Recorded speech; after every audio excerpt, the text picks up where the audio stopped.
these initiatives is the Tenderloin Emergency Plan, which is already underway. During COVID, we showed what this city can do when we unify our efforts and we work together collaboratively. Through our emergency action, we protected the health of the city, and San Francisco was a national model for addressing COVID. We saved lives. And let me say this, the Tenderloin needs an emergency response, period. I spent a lot of time going to the Tenderloin and seeing what's happening there. During the pandemic, when there were tents everywhere, we intervened, we made a significant difference. But now, what I see is far, far worse. Well, there are still issues of needing to get people off the streets and into housing, and there are also very important, urgent safety issues. Last week, I met with a group of families from the Tenderloin. Hearing their stories were hard. Hearing their stories were heartbreaking.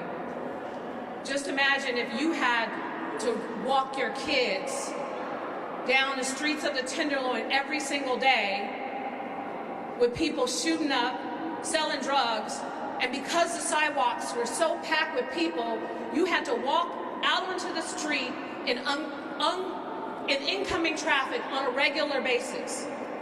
You got these brand new playgrounds where you don't even feel comfortable walking your kids to play in them because of everything that they see around them, where you don't feel safe. The PTSD, the challenges, the cramped conditions, the nasty streets. And when I say nasty, full of feces and urine that Department of Public Works is cleaning every single day, but it comes back just a few hours later. Last week because it drove home during that meeting the point clearly that we can't keep doing the same thing and expecting a different result. And every day we let things linger. Our residents are suffering, and we need to be different, to act with urgency, and to be aggressive in countering these problems. And this is why I've directed Mary Ellen Carroll, the Director of Emergency Management, to lead our multi-agency coordination on this effort, bringing the coordination and urgent responses that we brought to COVID this year. In essence, a COVID command that will be a public safety command that will be specifically targeted at the Tenderloin community. And I'm gonna have Mary Ellen Carroll walk through the details of what this means. Our priorities are focused on issues of drug dealing, violent crime, public drug use, safe passage and accessibility for the people who live and work there, neighborhood cleanliness, housing resources, emergency medical calls, and we will be tackling illegal vending. In the short term, that means taking immediate and necessary action like fixing the lights, adding additional lighting in very dark areas, dealing with broken trash cans and trash all over the neighborhood. But it also means coordinating with the police and the sheriff's office on felony warrant sweeps, which have led to the arrest of 23 individuals so far with outstanding warrants. These are some of the people who have been holding this neighborhood hostage, and our criminal justice system has a responsibility to hold them accountable. When the police make an arrest, the residents of the Tenderloin should not see that same person back on the streets the next day dealing drugs right in front of their neighborhood. The next stage of this plan will roll out next month and continue for at least 2 months after that. This second stage will continue the progress made earlier on the law enforcement, but also focus on interventions and connections of services to people facing addiction and other challenges. But to be clear, we are not giving people choice anymore. We are not going to just walk by and let someone use in broad daylight on the streets and not give them the choice between going to the location we have identified them or going to jail. This will involve social workers, outreach workers, police, and community groups working together to offer wraparound services and connection to a new temporary linkage site where people can start treatment, meeting people where they are, being the compassionate city that we are, but not tolerating the mess that we've had to tolerate. The final phase of this intervention focuses on keeping the streets safe and accessible for everyone who calls the Tenderloin home. This includes securing long-term funding for ambassador programs, supporting community-led beautification and open space projects, and making environmental changes that promote safety and neighborhood support. This also includes long-term partnerships with community organizations and residents to maintain the improvements made during the crisis operations phase. The key will be to never let the Tenderloin go back to what we are seeing today, to not go backwards, to move forward, to feel and see a difference. But public safety isn't just about the Tenderloin. We know that there are issues all over this city. Our second initiative is targeting the illegal vending on our streets that is incentivizing the break-ins and robberies like the ones we have seen at stores and small businesses throughout the city. And you know what's the sad reality? Before I was even an elected official, when the cell phone thefts were at an all-time high, everybody knew that whatever they stole for cell phones, laptops, anything you steal in this city, you take it down to the Tenderloin, and there's someone waiting to give you cash for those items. I want to be clear that these are not victimless crimes, and they are not just property crimes. We're seeing an increase in the use of high-speed getaway cars that in some cases are stolen vehicles, physical violence, and the use of weapons. Today, I'm introducing legislation to disincentivize theft by making the resale of stolen goods more difficult. For the resale of goods on the streets, it will create an exclusion zone for all street vending activity in existing locations that are highly problematic, such as UN Plaza. It will mandate highly visible posting of approved vendor permits to make it simple and easy for inspectors at any time, and request proof of purchase immediately from anyone attempting to sell these goods. And if they can't produce it, then we will take action. It will allow the Department of Public Works to associate with law enforcement if there is a need to move an individual who's not compliant, and the ability to confiscate goods. These are basic but important actions, and I want to thank Supervisor Safai for co-sponsoring this important legislation. We also know that we need to give our officers more tools to effectively do their jobs. In 2019, the Board of Supervisors passed a law that limited law enforcement's ability to use camera feeds during emergency situations. There are exceptions where they can, but for a lot of the issues like what happened in Union Square, they could not. Where there were multiple robbery crews hitting multiple stores, they couldn't even access those cameras, which is ridiculous.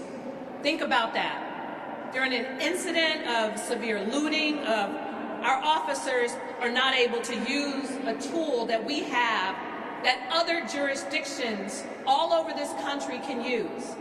This creates barriers for law enforcement's ability to respond quickly when responding to critical incidents and significant public safety issues. We need amendments to clarify that officers are allowed to access these cameras when needed to address critical public safety issues. There is a balance to be had, I know.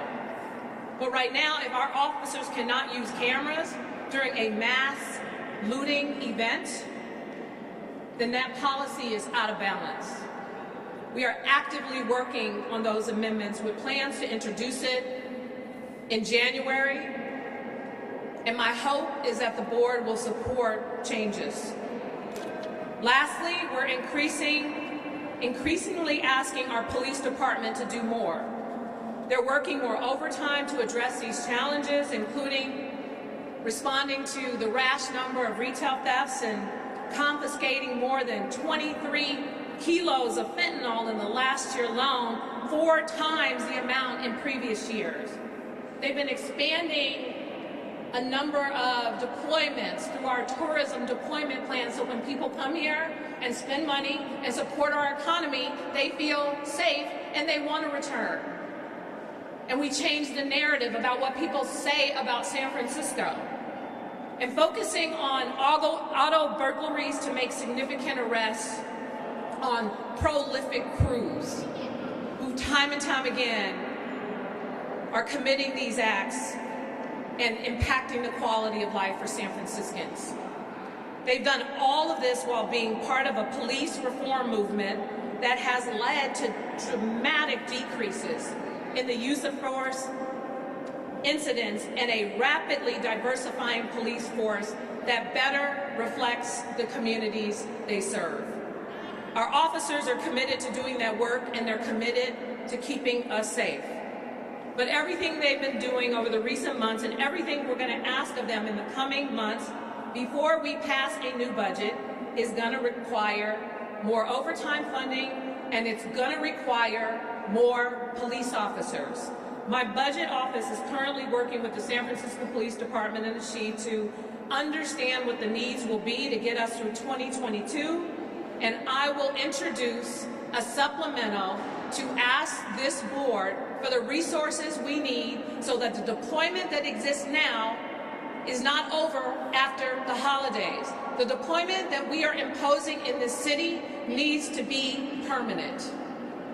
And as we plan for our upcoming budget, we will ensure those resources, including academy classes and overtime, are in place as part of the 2-year budget, and I will introduce that budget at the end of May, but we can't wait to continue the resources that we have now.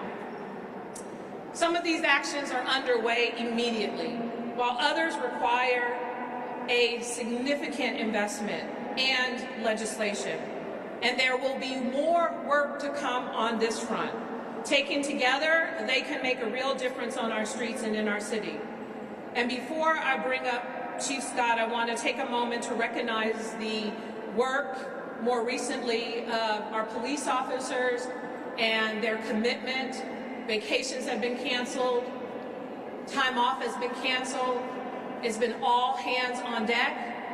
And at the end of the day, what has made the most significant difference to address public safety is, yes, we've made investments in social service programs, yes, we pushed for reforms to our criminal justice system. We will continue to do that. But when a line is crossed, people have to be held accountable for the crimes they commit in our city. And that's where our police officers have been critically important to our ability to do so. Thank you to Sheriff Miyamoto, who has been a real partner, and I'm looking forward to working more with allowing our sheriff's deputies to work off-duty in uniform at a number of locations throughout San Francisco. Their partnership with our frontline workers and community groups and ambassadors have been really essential in keeping us safe. And finally, let me just say, at the end of the day, I know this sounds like a lot of different things. I know this sounds like more and more promises that may not materialize. But I want each and every person in this city to know this work and what we are going to do to turn around how people feel in San Francisco is the most important thing to me. This is a city that has a population of less than 1 million people with an over $12 billion budget. The residents of the city have been extremely generous in providing us with the resources we need to make a difference. And now, the priorities we need to make must be to protect them, must be to turn things around in their neighborhoods. When you are in a room full of people, I would say probably anywhere between 90 and 95% of folks could raise their hand and say that either their car has been broken into, or they've been a victim in some capacity or another. That is not okay. That is not acceptable. And it's time that the reign of criminals who are destroying our city, it is time for it to come to an end. And it comes to an end when we take the steps to be more aggressive with law enforcement, more aggressive with the changes in our policies, and less tolerant of all the bullshit that has destroyed our city. We are going to turn this around, and this is the most important thing for me, and I know leaders of public safety in this city at this time. And with that, I'd like to introduce our Police Chief, Bill Scott.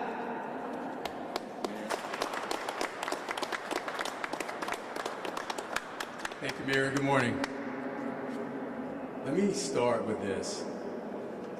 The people in our city who have been impacted by crime, by quality of life issues such as open-air drug usage, street vending, some of our issues with our unhoused population that lead to trash on the streets and needles on the streets and things like that. These things have to change. You know, from a policing perspective, I want to reiterate a few things and piggyback on the mayor's comments about what you can expect from the San Francisco Police Department. First and foremost, law enforcement and enforcement of drug dealing offenses. We need to do more. It's little consolation that we've arrested almost 600 people in the Tenderloin alone this year. It's little consolation when you're still seeing drug dealers in your neighborhood and on your blocks day in and day out. It's little consolation that we've seized 23 kilos of fentanyl, 4 times the amount of what we seized last year, when you're still seeing fentanyl being sold in your communities day in and day out. It's little consolation for me to stand here and spout statistics about any forms of arrest or enforcement actions when you're seeing these activities day in and day out. And here's the point to all of this. We will continue to make arrests, and we will make more arrests, but there are areas in this city that need constant 24-hour police presence while we make those arrests. From the lips of the people who live and work and play in this city to my ears, this is what I'm hearing over and over and over again. And I thank the mayor and our elected officials who are here with us and the public for drawing the line. Because this police department will draw the line, but we need the resources to do it. And let me go in a little bit more detail about how this works, because I'm going to speak for my officers. They're asked to go out there and do a job. Make an arrest. They make an arrest. They're in the station writing reports, booking evidence. That's the process that has to happen. While that's being done, the corner that they were standing on to make that arrest, nobody's there. And it's as if they were never there in the first place. When those arrests are made, we can't have a situation where the officers are then not in those neighborhoods that need us the most. That's why deployment is so important. And I'm a witness to this. I've been out with the officers. I've walked those blocks with them. They make an arrest, they're out of the field. 30 minutes later, I go back, and it's like we've never been there. There are places in the city where we need constant police presence. And let me be very clear on what I'm saying. I'm not saying unconstitutional arrest. I'm not saying brutalizing people and using force. What I'm saying is we need to be out there policing, engaging with the communities that we serve, and policing the right way. That takes time, that takes patience, that takes money, that takes resources. And we're committed to doing it. I've heard from officer after officer after officer. When I ask the question, what do you need to do your jobs? The answer is usually two things. We need enough people to do our jobs the way we've been asked to do it, and we need to be supported when we do our jobs the right way. As your chief of police, that's what I'm asking for. I'm asking for the resources to do our job like we've been asked to do it, and I'm asking for support for our officers when they do the job the way that you ask them to do it. Because here's the third thing. Police departments all across this country are facing hiring challenges. This city is no exception. We need to have an environment in this city, and hear me very clearly, where people want to come to work here and be police officers. That doesn't happen without support. And Mayor Reed, thank you for your support on this. We need the public support, they need my support, and they deserve that if we're asking them to do a very difficult job. So I'm going to go into a little bit more detail before I introduce Mary Ellen Carroll to the microphone. Open-air drug use, open-air drug sales. The consistency of the arrest is very important. When we have the evidence, we need consequences. And look, I'm here to talk about what we can control, we, the San Francisco Police Department, can control. But when people are using drugs, and some of the people that I'm talking about, they have substance addiction issues. They need professional medical assistance to get through those issues. We have to be compassionate with that. But being compassionate does not mean that we have to turn a blind eye to what's happening on the streets. We're in a situation now, for good reason, where the criminal justice system has changed in the last decade. A decade ago, possession of a small amount of crack cocaine or heroin would land you in jail for a felony. That is no longer the case. But it doesn't mean we can't take action. It doesn't mean we can't be compassionate. It doesn't mean we can't rely on medical and healthcare research to have a balance of compassion and treatment and enforcement. We've struggled with that. I'll be the first to admit it. But that day is no more. We will engage. We will engage consistently. We will offer up services. The city and the mayor and everybody standing here in front of you are working on a plan to do just that in the very, very near future. But at the end of the day, at the end of all of this, people will not be allowed to smoke meth, to smoke fentanyl, to inject heroin in their arms in public spaces. And it's very important that we are consistent and that we sustain this effort. Because to do it for 2 weeks is not going to help us long term. And again, it takes resources, it takes a commitment, and it takes a desire to sustain this effort. This department will own its shortcomings. We're not a perfect department, even though we try to be that. But I can say one thing, that the commitment is there. Given the resources, we know we can have better outcomes than what we've seen, and we can have consistent outcomes. And we want to be held accountable for those resources. I want to be held accountable for the use of those resources efficiently, but we need the resources. Make no mistake about it. Using technology.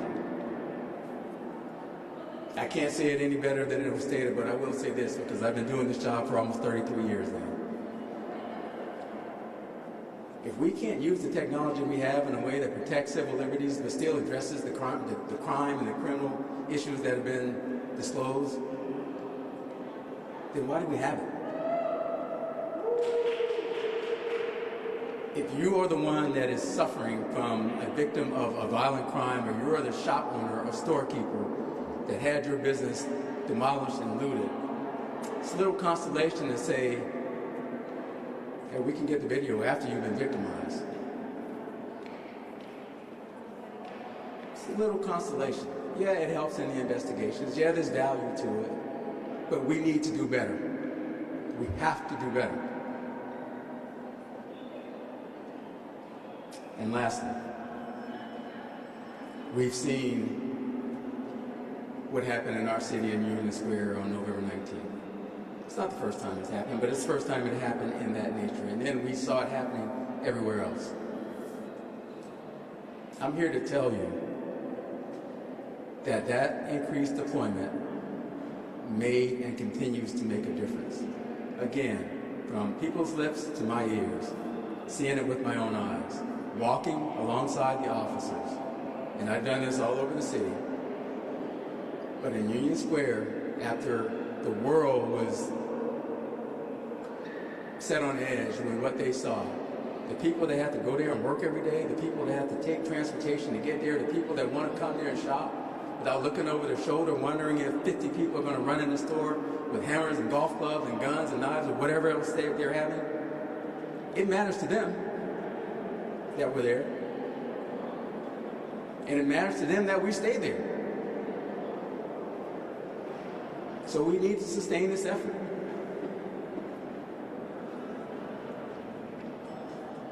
So you have our commitment. I want to thank my public safety partners and our elected officials for supporting this effort.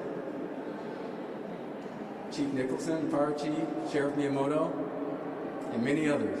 Dr. Koufax and his team, we are all in this together. Make no mistakes about it. We have to collaborate better than we ever have before, and I'm so happy with the leadership of the mayor and many others that will make sure that the same thing that we showed the world with our COVID response, that when we put our heads and our minds and our collective efforts together, this city can lead the nation.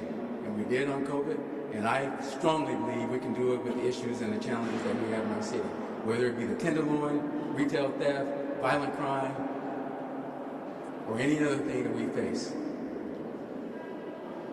We can do it when we do it together, and we have the support and the resources to get us there.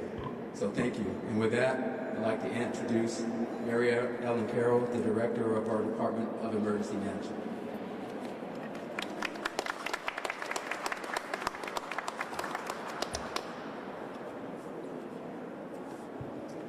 Thank you, Chief Scott, and thank you, Mayor Breed.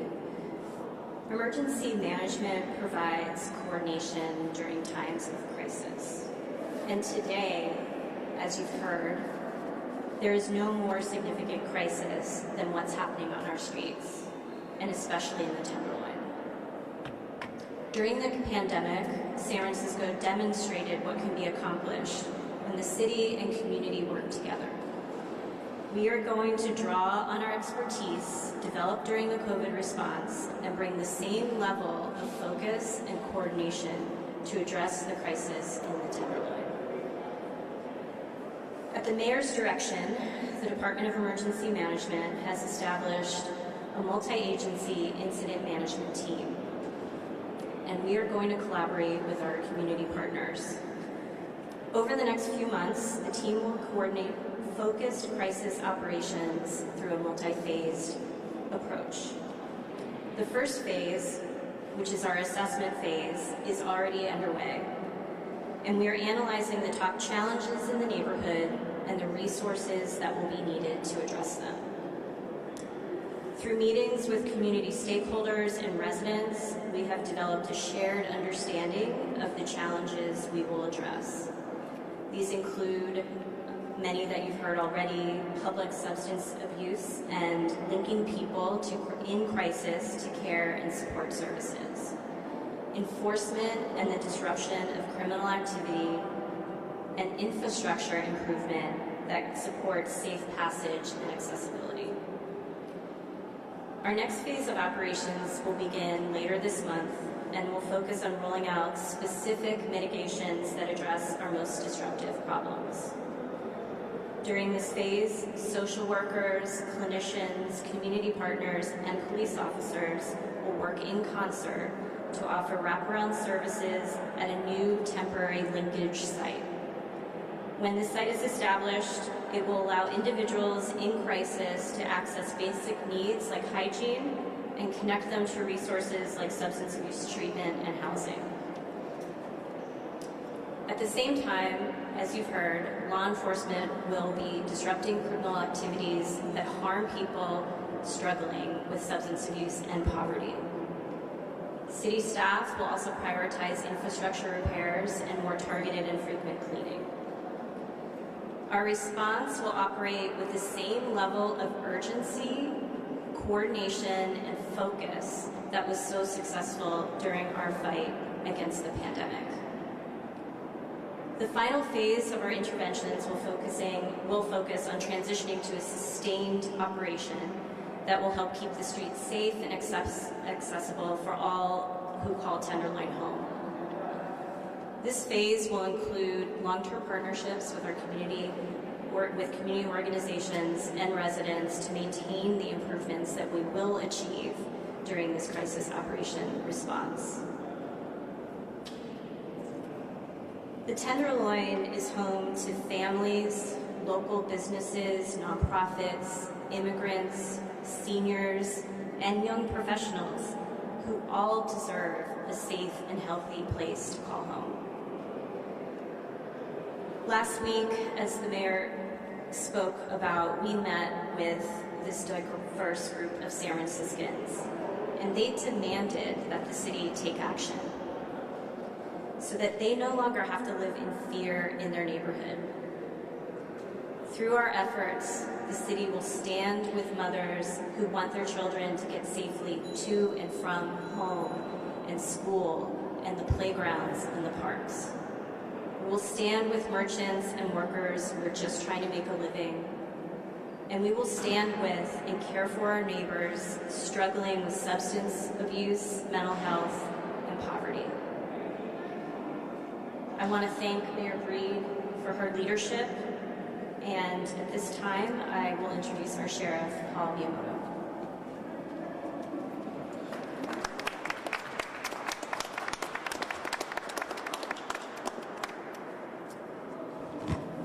Good afternoon, everyone. These recent incidents, this recent uptick, all of the things that have been discussed here by all of the previous speakers have created a citywide public safety concern that the San Francisco Sheriff's Office is prepared to contribute to the solution and provide services and support necessary to make sure that our collective efforts are not just a flash in the pan, are not just a temporary solution, but something that is long-term and sustainable. I think it's very important to recognize that we have city leadership here to address this concern, just as we did with the COVID pandemic, as has been mentioned earlier. The same leadership is here to address the problem of safety and public safety. And as a public safety official, as an elected law enforcement public safety official, I am very grateful for the collaboration and the coordination between not just the electeds, but the other leaders of our city government in addressing these concerns. For our part, at the Sheriff's Office, we are going to be redeploying resources, redeploying services that we already have in place in order to address the immediate concern, in the hope of creating a model to be sustainable over the long term to address the safety concerns that the city faces. Our staff will be working in collaboration with the police department in terms of identifying and analyzing crime trends, in terms of identifying areas of concern, not just in the Tenderloin for this immediate deployment, but for long-term partnerships and collaborations to keep people safe. We have over 800 sworn deputies in the Sheriff's Office who, up until this point, have worked with and collaborated with the police department on numerous occasions in providing public safety services to San Francisco. We will continue to do so in this new model to be able to provide the services to address these concerns, to finally say no to some of the issues that we face, and more importantly, a perspective that the Sheriff's Office provides and our staff members provide is compassionate mitigation of these challenges. We don't just work as law enforcement deputies out in the street. We don't just work in the justice system with justice-involved persons, but we're there with them for long periods of time, in the jails, in the courts, in the healthcare facilities. We establish relations and relationships that we hope to leverage in reaching out to people and making sure that they have support and have access to services. As Mary Ellen mentioned, as the chief has mentioned, as the mayor has mentioned, we're here to make sure that we ensure a compelled path through the justice system, but one that has access to services and a commitment to helping people to get out of the cycle of behavior, the cycle of violence, the cycle of addictive behaviors that create the situation that we're in. So that commitment is what you get from us at the Sheriff's Office as partners and collaborators with the rest of city leadership. We look forward to this. I want to also recognize something that was mentioned earlier. Our staff members and the people that have been dedicated to public safety for their careers. It was mentioned by the chief that a lot of us are working overtime. We're understaffed, we're underutilized, and we're working overtime to get things done. The commitment that we have here, the leadership commitment reflected in the long-term solution of making sure we're adequately resourced, that we have the people that we need to get the job done, does not go unheard by me, and is most appreciated during these times. So thank you to everyone up here today. Thank you for the commitment you have, Madam Mayor, for making sure that we're all supported in these efforts to keep everyone safe. Thank you.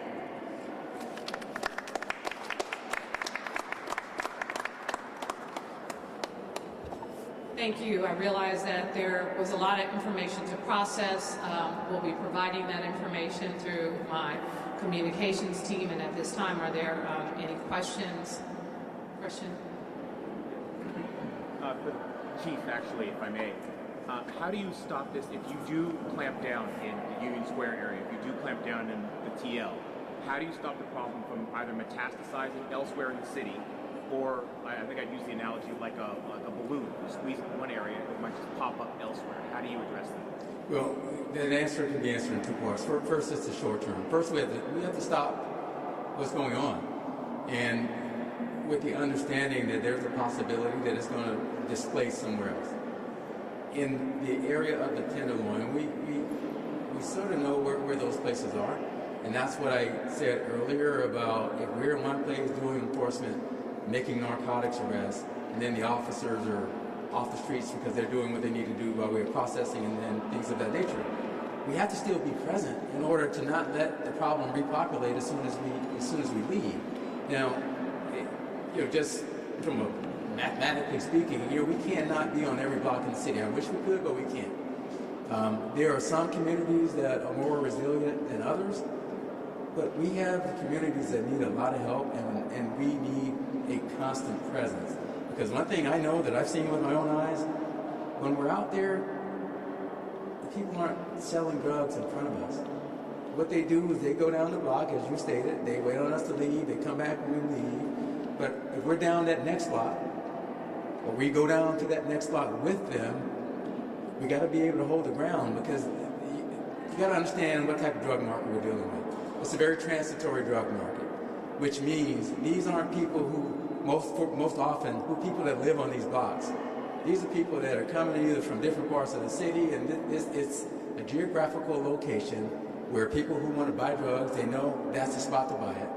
People who want to sell drugs, they know there's going to be plenty of demand, and we have to disrupt all of that, while at the same time trying to be able to predict where they're going to go next, and we need to be there waiting on them. That's why this is so resource intensive. It's a very humbling experience to do this. It can be done, it takes time, but it can be done. It's been done in this city. There are parts of the city that used to have far more problems than it has right now, that are much, much better. So, resources, collaboration, and understanding that we have to mean what we say and say what we mean, and be firm in our commitment to not let people do this in our city. That's both use drugs in the open air and sell drugs. We're not going to arrest everybody in one day. We can go there and make 20 arrests right now, and there's going to be 20 other people that will come right behind them. We realize that. That's why we got to be there when they come. So that's part of the strategy. Hold on. Right here. Mayor Reed, so you talked about holding people accountable. When it comes to the consequences of dealing drugs in San Francisco and selling stolen goods, what are those consequences going to be, and how is this going to be reinforced? Well, I think at the end of the day, the arrest will be made by the police department, with the hope that our district attorney will prosecute those cases. And accountability means that, it's not always jail time. It's some sort of punishment related that's appropriate to the crime. Because let's be clear, when we talk about criminal justice reform, you know, maybe it's someone in their first offense. Do we think they should just be let out and then charges dismissed? No. There could be a layer of community service. There could be a number of other things that they're required to do as a result of committing that crime. And currently there are challenges with accountability, and my hope is that the DA, who we are definitely trying to work with, will hold the people that the police arrest accountable. We will, in every single instance of arrest, you know, put together a report that is clear, that makes it clear in terms of what was actually done and what the specific offense is. And our hope is that in light of everything that's been going on, that the maximum charges for any of these cases, you know, are what the DA goes after. Because regardless of the fact that, you know, there are things that we want to do to reform this system, you know, this is a industry, the car break-ins, the theft and the looting, the drug dealing, like just how those things are happening, but also how much more violent they're becoming. So from my perspective, you know, my goal is to, of course, push our officers to make the arrest, even if it's sadly over and over and over again, and to continue to do my very best to work with our district attorney.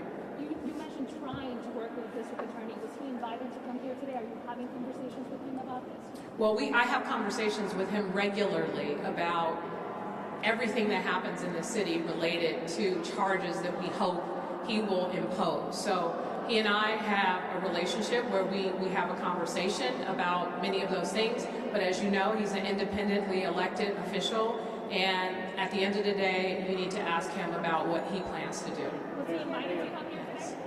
Was he invited to be here today? Mayor Creed, you've invested a lot in alternative responses to police, such as the street crisis response teams. Obviously, that's still ongoing, but why the sudden shift?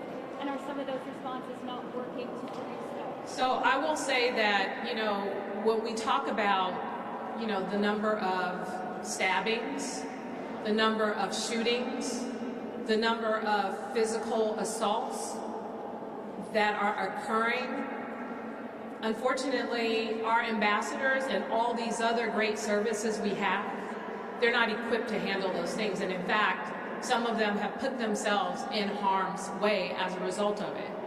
So too many people are crossing the line, and it's time for us to make a change. And that's where law enforcement comes in.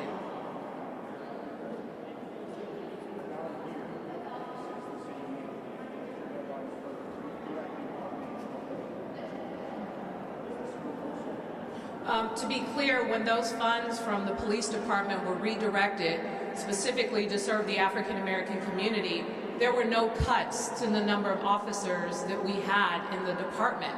There was really a goal of, you know, making some transformative changes with law enforcement and making it clear that we are going to invest in people to avoid them even being involved with the criminal justice system in the first place, but also to make it clear to our criminal justice system that we need to change what happens disproportionately with policing. So I think it sent a clear message, and that investment has been consistent. And I wouldn't necessarily say that this is a reversal. I would say that things have changed as it relates to our significant need for law enforcement, and so an investment is necessary as a result of it.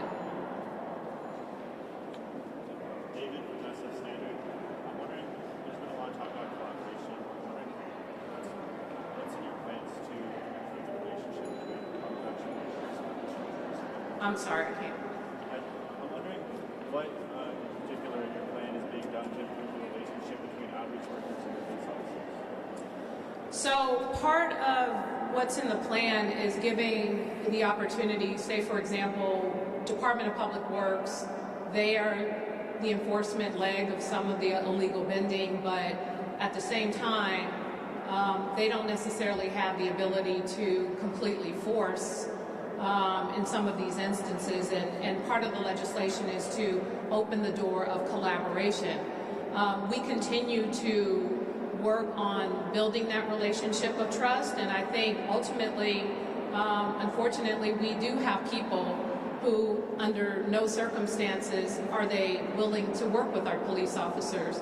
And from my perspective, at this point, it's important that we have nonprofit agencies and people who are non-public safety personnel. We need them to be willing to develop relationships with the people who need to protect our city. Because ultimately, and I'll tell you an example of one of our persons who was out there working for a particular nonprofit, doing everything he could to be that voice, and sadly he was stabbed. So we have those kinds of situations that occur, and ultimately, when the crime occurs, then everyone wants help from the police. So my goal is to make sure that the relationships are being built. Our department has undergone significant changes around anti-bias training, use of force, a number of things that I feel strongly we have been putting in action with all the decisions that they have been making, and what we're seeing in terms of our use of force cases and a number of issues in San Francisco that existed in the past. Our goal is to get to a better place, of course, but in the meantime, this is where we are and this is what we need to do.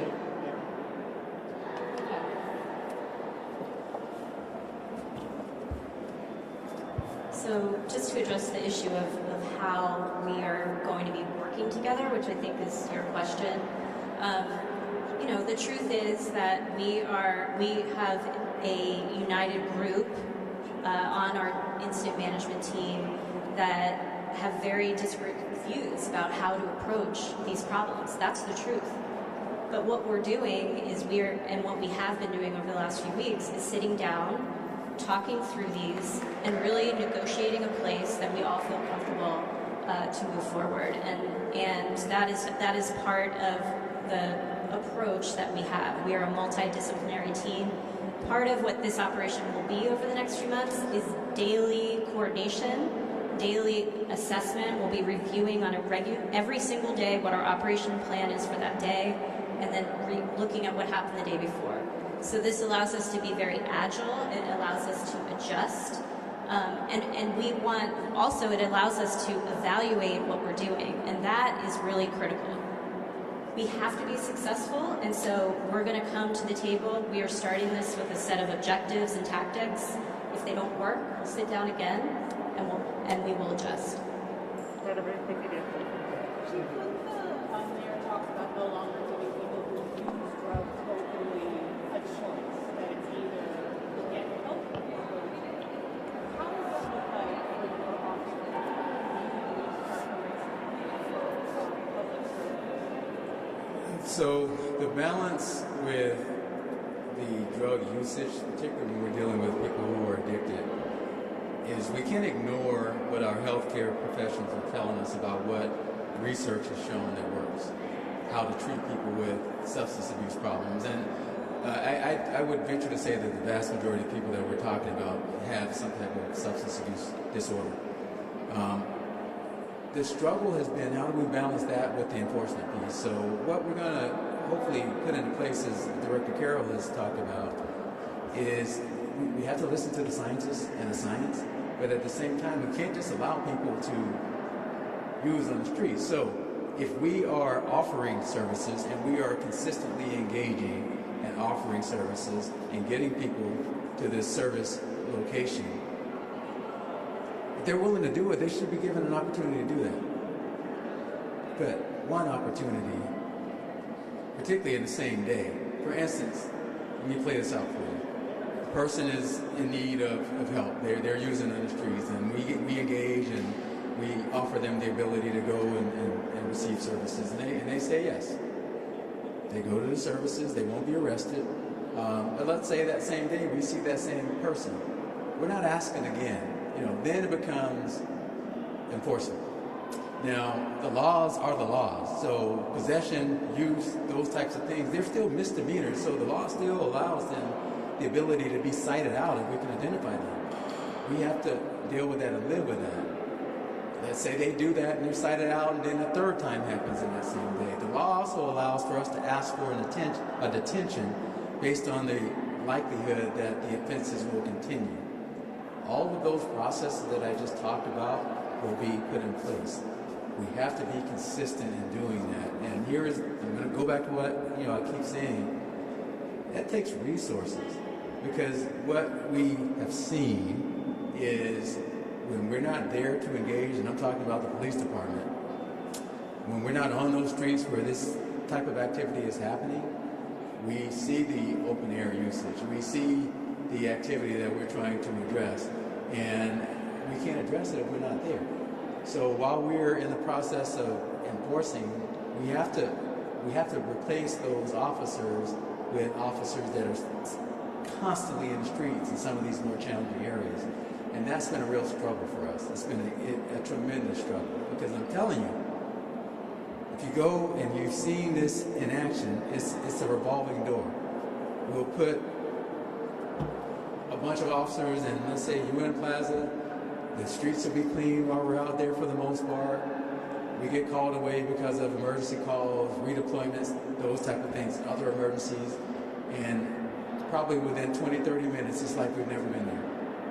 So that's why the consistency of deployment, along with compassion, offering services, giving people a chance to engage in those services. But we have to be consistent in, you're smoking crack on the streets, you're smoking meth, no, that's not going to happen. We're going to engage. You may not go to jail the first time, but we're going to engage, and we're going to disrupt that behavior. So we have to rely on our health professionals and the research of what works from a clinical perspective, but that needs to be balanced with this whole enforcement issue, and it's a struggle. It's not an easy solution. And that's all we have. Thank you. Right here, I want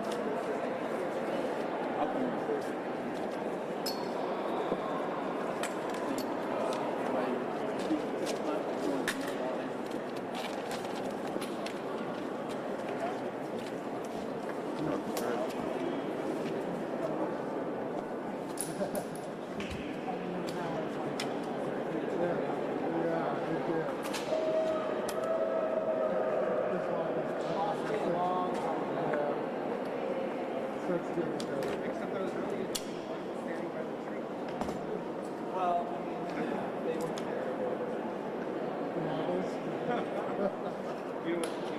I was watching the stream.